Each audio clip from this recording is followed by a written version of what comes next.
date, the Biden administration's entire list of accomplishments has been centered around undoing the many accomplishments of the Trump administration through mountains and mountains of executive orders. The first truly unique policy of the Biden administration and the leadership of President Biden is a nearly $3 trillion infrastructure plan, which, spoiler alert, doesn't really have much to do with actual infrastructure and is aimed at fundamentally changing American life as we know it. Perhaps the most controversial aspect of the proposed Biden infrastructure plan was a mileage tax originally supported by now Transportation Secretary Pete Buttigieg, theoretically adding a new federal tax for every single mile you would drive in your car. He has since clarified that of course there will be no such mileage tax included in the Biden infrastructure plan. Such a thing would be outrageous, after extreme backlash came to light from the American people when he openly supported the idea. Here's the thing about this infrastructure plan, though. It really doesn't have much to do with infrastructure. Of the $3 trillion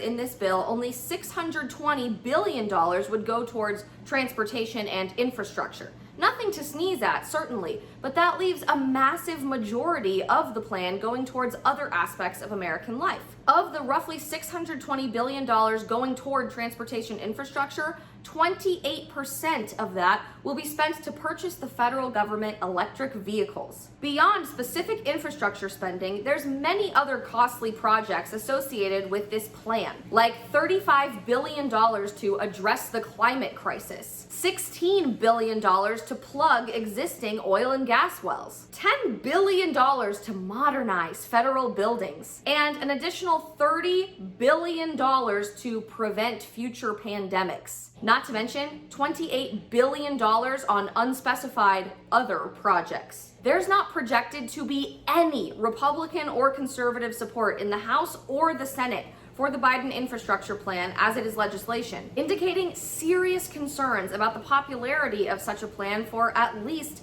half of American citizens in our country. But that doesn't seem to be deterring President Biden. Maybe we should be spending less at the federal level overall rather than spending trillions of dollars that we don't really have. But if we are intent on spending astronomical sums of money at the federal level to make government projects take off the ground, how about we incentivize the reopening of public schools? Or invest in small businesses that have not been allowed to thrive or may have even shut down at the expense of big government telling them what to do in the last year. Seems like a much better use of our time and resources rather than supporting an infrastructure plan that over half the country is incredibly unlikely to support.